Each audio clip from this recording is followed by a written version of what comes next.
البدع والأهواء، أهل البدع العقائدية وأهل البدع السياسية. نقول بيننا وبينكم السلف، بيننا وبينكم الكتب، كان فيقول البدع بيننا وبينكم. الرحمن الرحيم. قال الإمام Al-Bukhari rahimahullah, al-hadisur rabi' wassalasun. Ini ya, hadis yang ke-34. Haddatsana Qabisah bin Uqbah qala haddatsana Sufyan anil A'mash an Abdullah bin Murrah an Masruq an Abdullah bin Amr. Berarti ini hadis Abdullah bin Amr bin al-As radhiyallahu anhuma, anna Nabiyya sallallahu alaihi wasallam qala, bahwasanya Nabi sallallahu alaihi wasallam bersabda, arba'un man kunna fihi kana munafiqan khalisa. Ada 4 karakter, 4 sifat yang barang siapa 4 sifat ini ada di dalamnya, dia adalah munafik yang tulen, yang murni, betul-betul munafik. Yang pertama apa? Belum. Wa man kanat fihi khoslatun minhunna kanat fihi khoslatun minan nifaq hatta yada'aha. Barang siapa di dalam dirinya ada 1 karakter dari 4 tadi, maka berarti di dalam dirinya ada suatu karakter kemunafikan sampai sehingga dia meninggalkannya. Yang pertama, idza tumina khan, apabila dipercaya dia berkhianat. Wa idza haddasa kadzab, apabila berbicara dia berdusta. Wa idza ahada ghadar, apabila membuat perjanjian maka dia mengkhianati. Ghodar dengan khianat itu memang hampir sama. Intinya adalah menyelisihi perjanjian. Iya. Membuat corner, ya. Wa idza khasama fajar, apabila berdebat berbalah maka dia berbuat curang. Taba'ahu Syu'bah anil A'mash. Beliau didukung oleh Syu'bah dari A'mash. Di sini Imam Bukhari meriwayatkan hadis ini dari Qabisah bin Uqbah. Qabisah bin Uqbah beliau adalah Abu Imran Al-Kufi. Qabisah bin Uqbah Abu Imran Al-Kufi, riwayatnya terhadap Sufyan itu dhaif. Ya, gimana dalam Bukhari ada dhaif? Jangan khawatir. Yang dimasukkan dalam Bukhari Muslim itu sudah ditapis. Imam Bukhari dan Imam Muslim sudah memeriksa bahwasanya riwayat dia ini sudah diperkuat oleh yang lain. Berarti kali ini hafalan dia benar.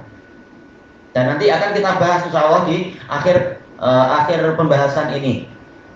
Qala haddatsana Sufyan, Qabisah dari Sufyan adalah Sufyan Ats-Tsauri. Sufyan Ats-Tsauri ma'ruf Amirul Mukminin fil hadis. Beliau adalah Abu Abdullah Sufyan bin Sa'id bin Masruq Ats-Tsauri Al-Kufi.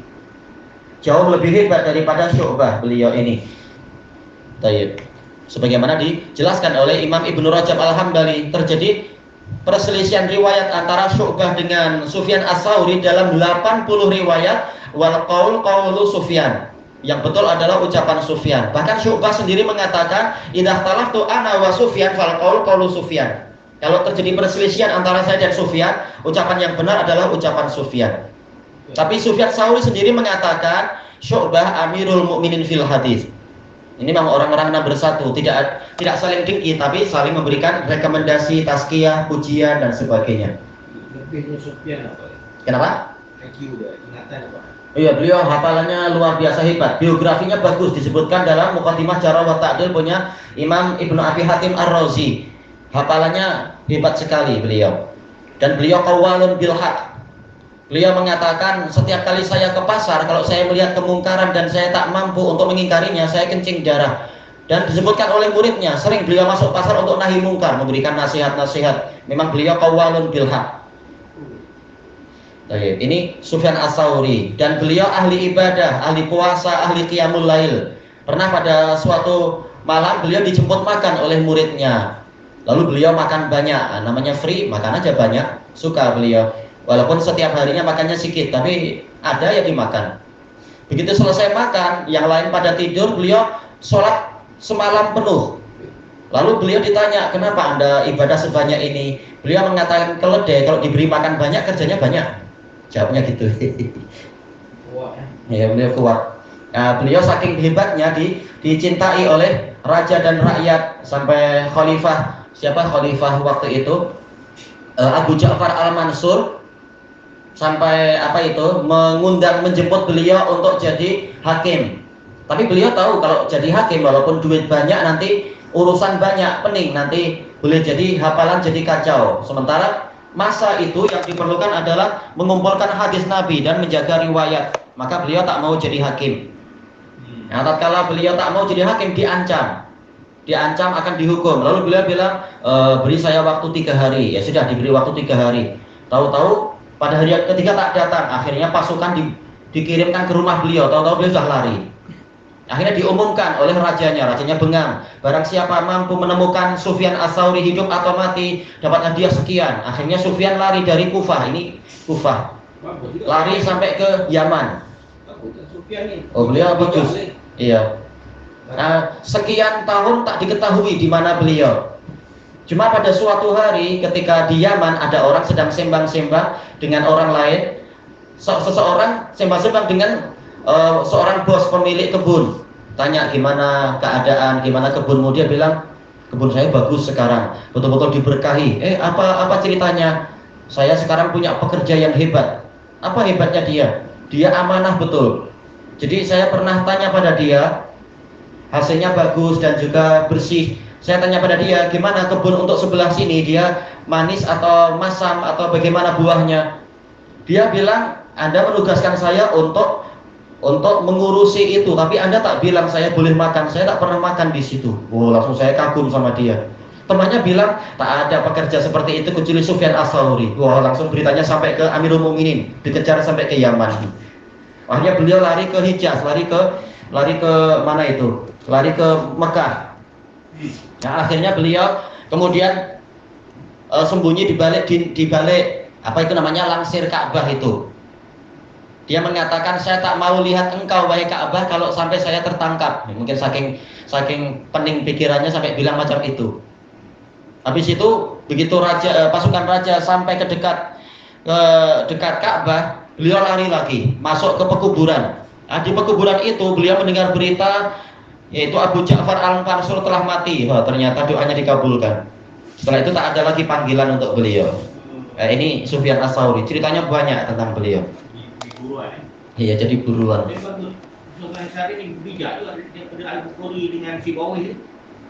Kenapa itu?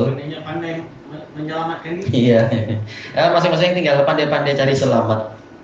Baik, Melarikan diri dari Kufah ke Yaman jauh. Oh, memang. Jelas itu perlu perjuangan dan sebagainya. Ada keluarga. Nah, itu yang tak disebut wallahu alam. Tapi beliau sempat bekerja, pernah ditanya oleh Fudail bin Iyad. Nah, orang tahu Fudail bin Iyad. Ditanya, wahai Aba Abdillah, kenapa Anda punya duit dinar? Maka beliau mengatakan, laula hadhihi dananir lataman jalubinal umarok. Seandainya bukan karena dinar ini, yaitu saya kerja, saya punya penghasilan, tak tergantung pada orang lain, niscaya para penguasa akan menjadikan kami sebagai sapu tangan untuk bersih-bersih apa yang mereka inginkan. Nah, beliau tak mau. Makanya biar tidak tergantung pada penguasa, beliau bekerja. Tapi kita lanjutkan dulu.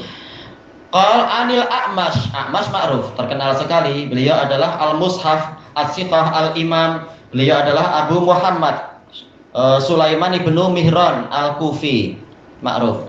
Kemudian an Abdullah bin Murrah, tidak disebutkan kunyah beliau, tapi beliau Siqatun Kufi, dari Kufah. Beliau tabi'i. A'mash juga tabi'i. An Masruq ini Abu Aisyah Masruq ibnul Ajda Al-Kufi juga Siqah, faqih.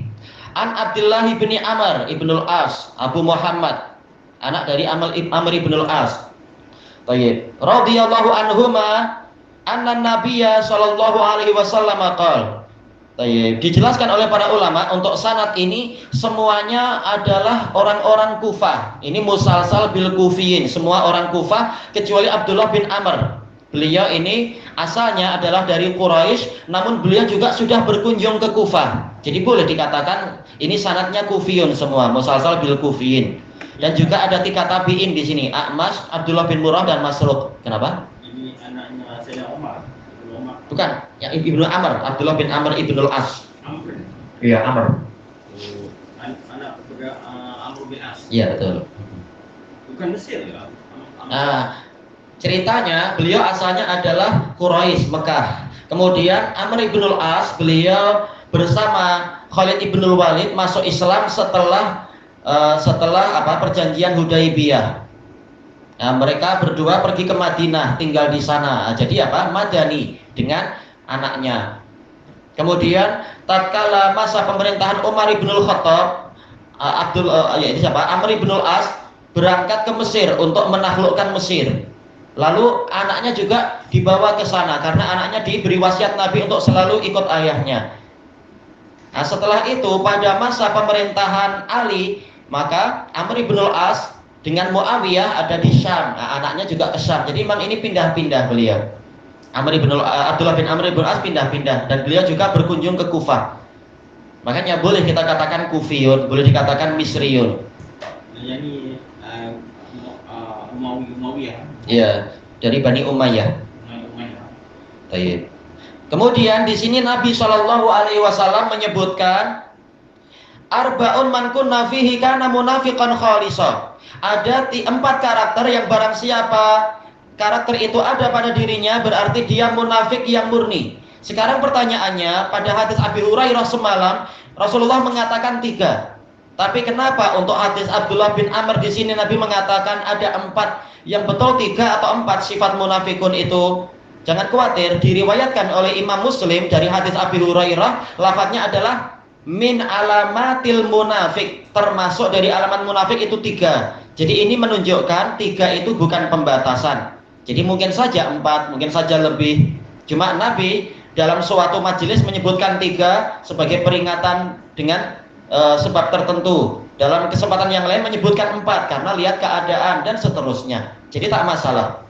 Intinya adalah dijelaskan oleh Al-Khattabi, Rasulullah menyebutkan ini sebagai peringatan agar kita jangan menempuh sifat-sifat itu. Terserah sifat tadi Nabi menjadikan 3 atau 4, kewajiban kita adalah menjauhi sifat-sifat tadi.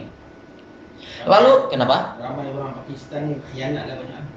Imran Khan, Sulaiman Khan. Itu bahasa lain. Khan. Ya, Khan di situ bukan dari khianat. Itu gelar kebangsawanan aja. Imran Khan. Tayyib. Kemudian dia adalah munafik yang murni. Apakah maksudnya itu adalah kafir, munafik murni? Yang dimaksudkan adalah yaitu munafik amali yang khullas. Bukan munafik yang murtad dari Islam, tapi dari sisi amalannya dia itu sangat menyerupai orang munafik. Karena orang munafik yang i'tiqadi, yang memang dia itu kafir sebenarnya, dia memiliki semua sifat ini. Maka barang siapa secara zahirnya dia memiliki 4 sifat ini, berarti dia sangat mirip dengan mereka. Namun tidak sampai dikafirkan selama akidahnya masih akidah yang benar. Cuma masih suka menipu, suka bohong, suka korupsi, berkhianat. Nah, maka dia dikatakan munafik secara amali saja. Tapi ini peringatan sebagaimana dijelaskan oleh Imam An-Nawawi dalam Syarah Sahih Muslim, yaitu ini mimbabit tasyabbuh, disifati oleh Nabi orang ini sangat mirip dengan munafik, dan itu celaan tentunya. Tak layak mukmin mengikuti sifat yang seperti itu. Wa man kanat fihi khoslatun minhunna kanat fihi khoslatun minan nifaqi hatta yada'aha. Barang siapa di dalam dirinya ada 1 saja dari karakter nifak yang 4 tadi, berarti dikatakan di dalam dirinya ada 1 cabang kemunafikan atau sifat kemunafikan sehingga dia meninggalkannya. Ini menunjukkan bahwasanya, yaitu sebagaimana dijelaskan oleh Ibnu Battal di dalam Syarah Sahih Bukhari, bahwasanya semakin banyak karakter kemunafikan yang dia miliki, maka keimanan dia semakin berkurang, semakin tercampuri oleh kemunafikan. Nah, dari sinilah benarnya akidah Ahlussunnah wal Jamaah bahwasanya iman memang boleh bertambah, boleh berkurang. Tayyib. Kemudian disebutkan di sini idza tumina khan, apabila dipercaya dia berkhianat. Alhamdulillah secara syarahnya semalam sudah dibahas. Kalam para pensyarah intinya sama. Wa idza haddatsa kadzab, apabila berbicara dia dusta. Tetapi dijelaskan oleh Al-Allamah Syamsul Haq Azim Abadi di dalam kitab beliau Aunul Ma'bud Syarah Sunan Abi Dawud, ini muta'ammidan, apabila dia sengaja. Adapun kalau tidak sengaja, dia bagi tahu di sana ada eksiden, Ternyata apa? Ternyata dia salah dengar. Yang datang presiden, dia dengarnya oh ada eksiden, ini tak sengaja tentunya. Nah itu bukan berarti dia munafik, namanya salah dengar. Maka yang dimaksudkan dalam hadis ini adalah kalau amdan dengan sengaja berdusta. Wa idza ahada ghadar, apabila membuat perjanjian dia menyelisihinya. Al-ahad itu adalah perjanjian yang didukung dengan sumpah, sebagaimana dijelaskan oleh Syekhul Islam di dalam Majmu'ul Fatawa. Dan beliau ketika membahas hadis ini, beliau mengingatkan bahwasanya untuk perjanjian biasa saja, biasa dalam artian dengan sesama orang-orang biasa, itu haram untuk kita sengaja menyelisihi yang sudah terlanjur kita buat perjanjiannya itu. Apalagi orang-orang yang sudah melakukan baiat, sumpah setia kepada kepala negara. Berarti sudah ada sumpah, tanpa sumpah saja wajib untuk setia kepada kepala negara. Apalagi sudah ada sumpah, kalau dia sengaja menyelisihinya karena partai lain duitnya lebih banyak atau janjinya lebih hebat atau apa, maka dia masuk sebagai apa? Munafik nantinya. Terkena karakter kemunafikan, mengkhianati kepala negara. Wa idza khasama fajar, apabila berbalah berdebat dia curang. Fajar dijelaskan oleh Imam Nawawi, maksudnya adalah yaitu dia memesong dari kebenaran dan berusaha melakukan kebatilan dengan tipu daya. Dia curang, intinya adalah curang dalam perdebatan. Ketika kalah tak mengaku kalah tapi pusing-pusing lagi. Intinya adalah tidak mau tunduk pada kebenaran, melompat sana melompat sini, ya seperti munafikun itu. Baik. Kemudian di akhir hadisnya Syu'bah mengatakan Al-Bukhari mengatakan taba'ahu Syu'bah. Beliau diikuti Syu'bah anil A'mash, dari A'mash. Beliau ini siapa? Yaitu As-Sauri. Kita tahu dalam sanad tadi Qabisah bin Uqbah meriwayatkan dari Sufyan As-Sauri dari A'mash. Sekarang dijelaskan As-Sauri, walaupun sanad ke beliau ini agak dhaif tapi tak masalah. Kenapa? Karena Al-Bukhari juga punya riwayat dari Syu'bah dari A'mash, maka ini kuat sekali tentunya. Bahkan di dalam Sahih Muslim, Imam Muslim juga meriwayatkan dengan sanad yang sahih dari Waqi', dari Sufyan, dari A'mash. Jadi Qabisah tidak bersendirian, dia dikuatkan oleh Waqi' Ibnul Jarrah dan beliau imam besar. Maka hadis ini sahih. Kita tak perlu khawatir karena memang Qabisah itu sudah ditapis, riwayatnya memang didukung oleh ulama yang lain. Baik, pembahasannya selesai. Gimana ya, kita lanjutkan atau besok aja ini? Besok aja. Sebenarnya sanad ini senang, terulang, sudah pernah kita lewati. Abul Yaman, Syu'aib, Abu Zinad ini sanad yang terkuat dan sudah pernah. Tak apa, kita lanjutkan besok malam insyaallah. Subhanakallahumma wa bihamdika la ilaha illa anta astaghfiruka wa atubu ilaik. Walhamdulillahirabbil alamin. Jazakumullahu khairan.